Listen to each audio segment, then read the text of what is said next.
Et si nous avions tous, individuellement et collectivement, la mauvaise définition du succès?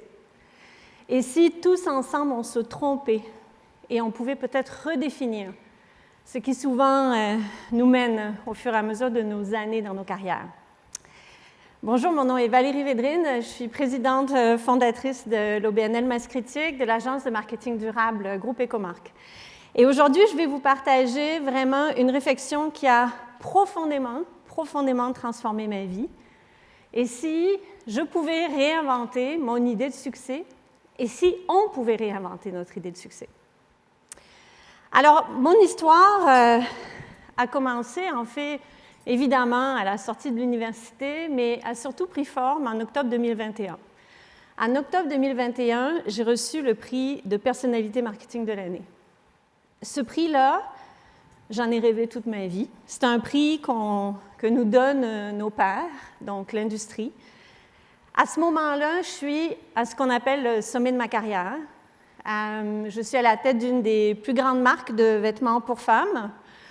Je gère des équipes de plus de 100 personnes. Je travaille avec les plus grandes agences de marketing de médias au Canada. J'ai une merveilleuse famille, un garçon fantastique, bref, j'ai tout pour être heureuse. Et pourtant, au sommet de ma carrière, alors que je reçois ce prix que j'attendais vraiment. Vous savez, quand j'étais enfant, si on m'avait demandé à quoi ça ressemblerait le succès pour toi, bien, je me dirais, ça aurait été de recevoir le prix de personnalité marketing de l'année. Et pourtant, ce jour-là, le jour où j'ai reçu ce prix-là, ça a été comme un coup de poing dans l'estomac. J'étais profondément désespérée et malheureuse. Je ne savais pas quoi faire.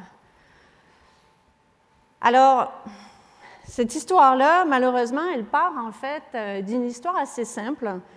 C'est ma définition du succès. Moi, je suis née dans le sud de la France. J'ai été élevée avec une idée du succès qui est quand même assez classique pour beaucoup d'entre nous. Le succès, pour moi, ça a toujours été 3 points essentiels. Le premier, c'est une idée d'ascension. Donc, à partir du moment où j'ai fait mes études, je suis venue faire mes études ici à HEC Montréal. À partir du moment où j'ai commencé ma carrière, c'était l'idée qu'il fallait que de poste en poste, j'ai de plus en plus de responsabilités, mais des titres, que j'ai une ascension, que je cours toujours après la prochaine promotion. Donc, rapidement, je suis devenue directrice marketing, je suis devenue vice-présidente marketing avant mes 30 ans, et c'était important.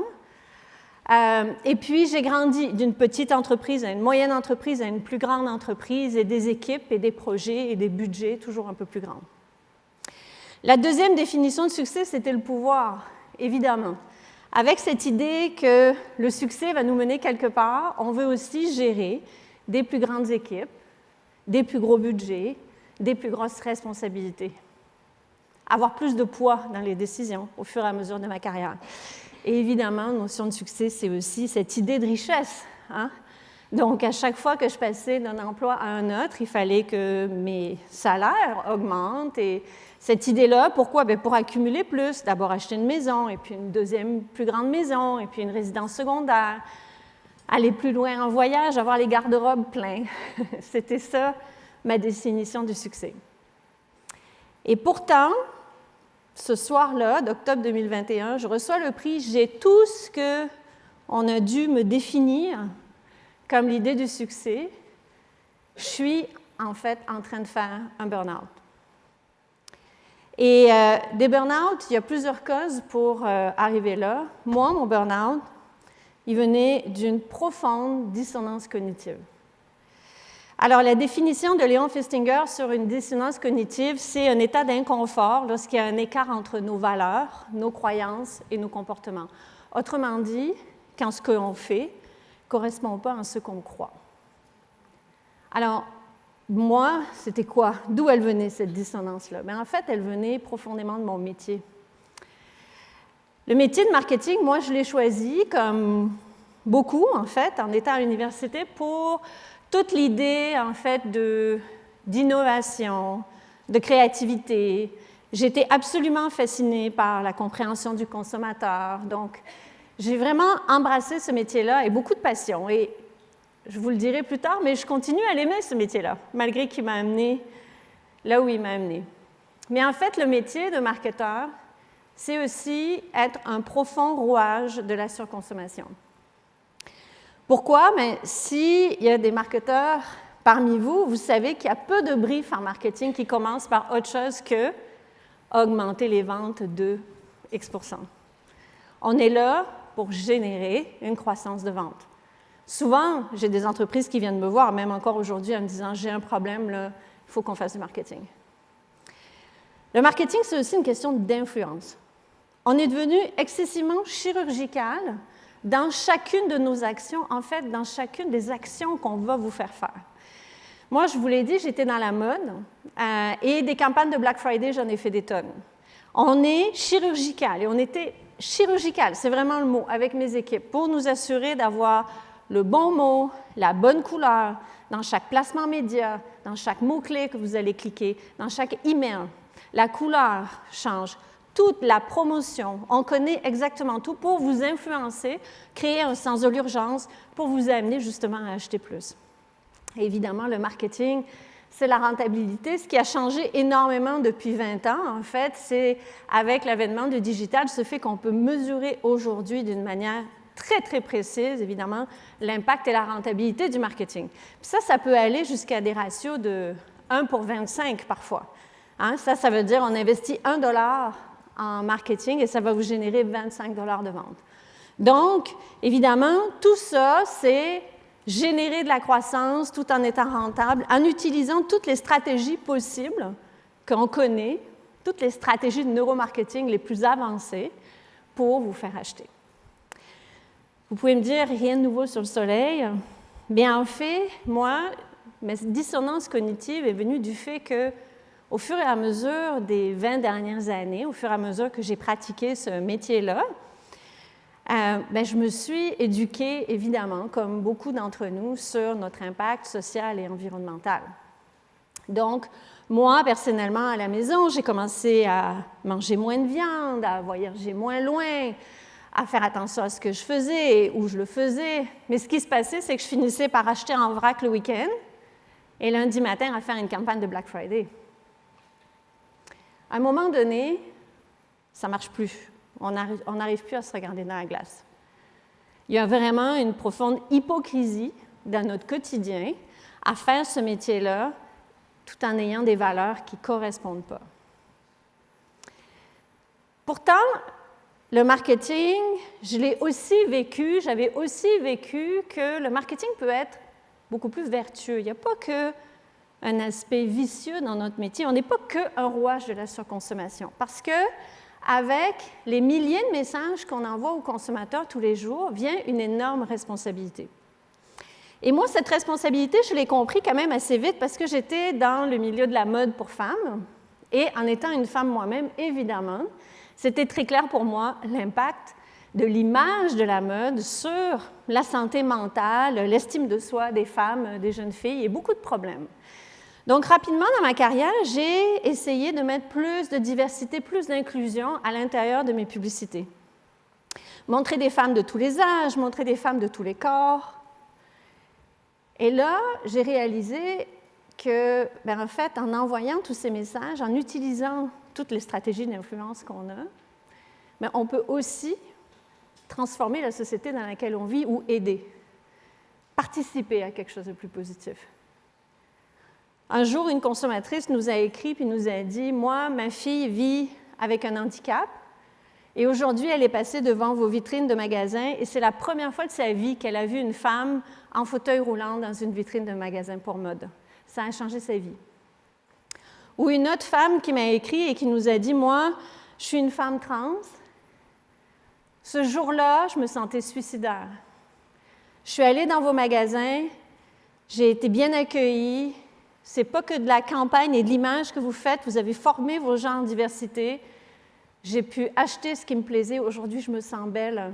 Vous avez changé ma journée. » On ne peut pas rester insensible à ça. Et donc, j'ai réalisé, puis je me suis dit, mais ce n'est pas possible. On doit pouvoir faire et utiliser toutes nos stratégies d'influence pour faire quelque chose de plus positif, pour participer à l'évolution de notre société dans la direction qu'on veut et pas être juste un rouage de la surconsommation, mais peut-être être une partie de la solution, peut-être que notre créativité, peut-être que notre sens de l'innovation peut nous amener vers quelque chose de plus vertueux. Alors, ce soir-là, d'octobre 2021, je reçois le prix de personnalité marketing de l'année et j'ai envoyé un email pour démissionner de mon poste. J'ai quitté. C'était plus possible.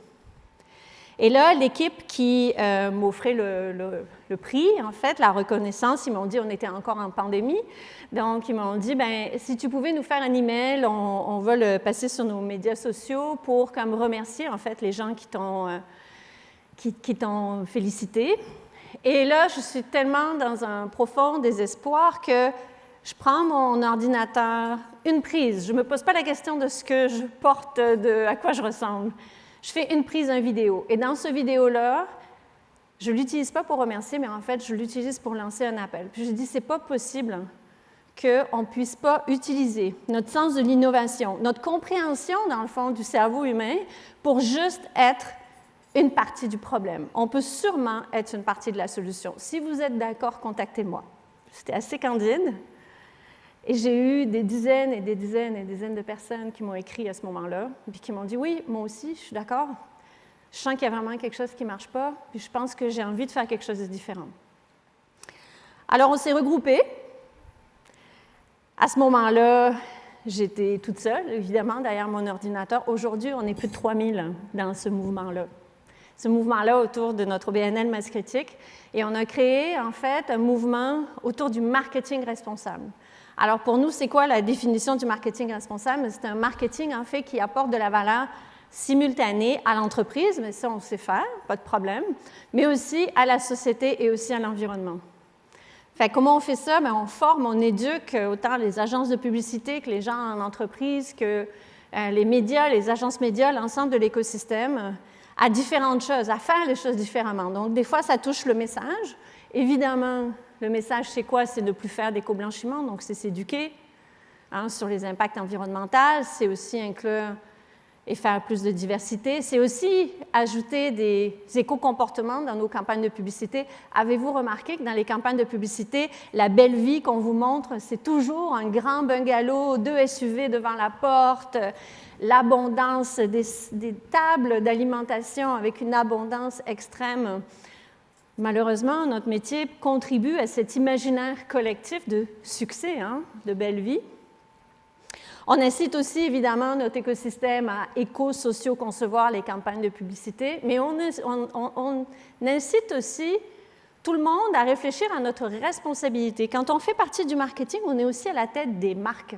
Et les marques, c'est ce qui donne la valeur dans une organisation. C'est ce qui fait qu'une organisation est pérenne ou elle ne l'est pas. Et à l'intérieur de ça, quand on est autour d'une table, d'un comité de direction, on a un pouvoir énorme en tant que représentant de cette marque-là. On peut inspirer, inciter, influencer positivement une entreprise à prendre plus en considération son impact social et environnemental, à avoir peut-être une réflexion sur une économie plus circulaire et plus durable. Ce qui est fou, c'est que alors que j'étais en train de transformer l'industrie du marketing avec mes collègues et les équipes, je me suis rendu compte que ma définition de succès avait changé. Aujourd'hui, pour moi, la définition de succès, c'est la collaboration.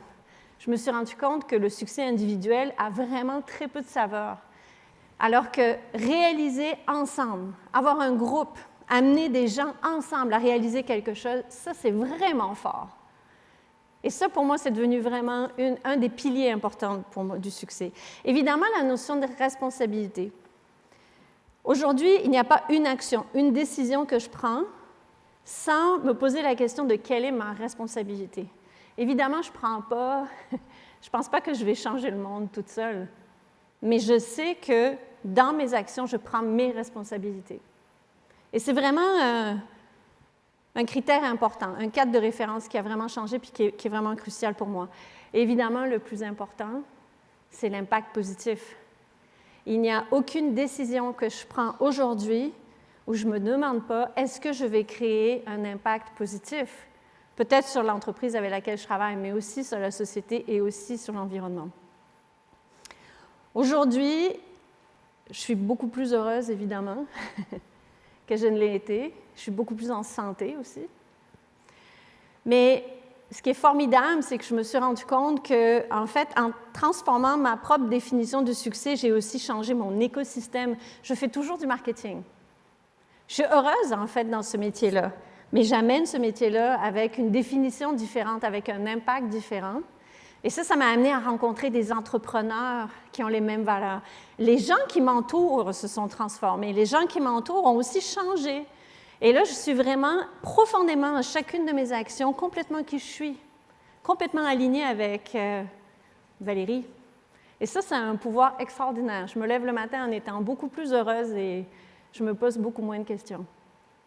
Je vais vous laisser sur une phrase de Gunther Anders dans le livre « Nous, fils d'Eichmann ». Moi, c'est un livre qui m'a vraiment profondément transformée. Nous ne sommes pas responsables seulement de ce que nous faisons, mais aussi de ce que nous laissons faire. Ma question pour vous, c'est celle-là. Ce que je me suis rendu compte, c'est qu'en changeant ma propre définition du succès, j'ai changé mon écosystème. Mais est-ce que finalement, ce n'est pas notre définition du succès qui aussi amène les organisations à croire qu'on peut être dans une croissance infinie dans un monde fini? Est-ce que finalement, si nous, on change notre définition du succès, on ne peut pas aussi changer la société dans laquelle on vit, au-delà de notre environnement précis? Je vous assure que la vie est beaucoup trop courte pour suivre les rêves des autres ou pour suivre les rêves de publicistes qui, comme moi, vous montrent dans des publicités à quoi ressemble une belle vie. Posez-vous la question. Je vous invite ce soir à prendre 5 minutes et à vous demander, est-ce que les rêves après lesquels je cours, est-ce que le succès après lequel je cours, c'est vraiment aligné avec qui je suis et avec mes valeurs? Et après cette réflexion-là, suivez votre cœur. Merci.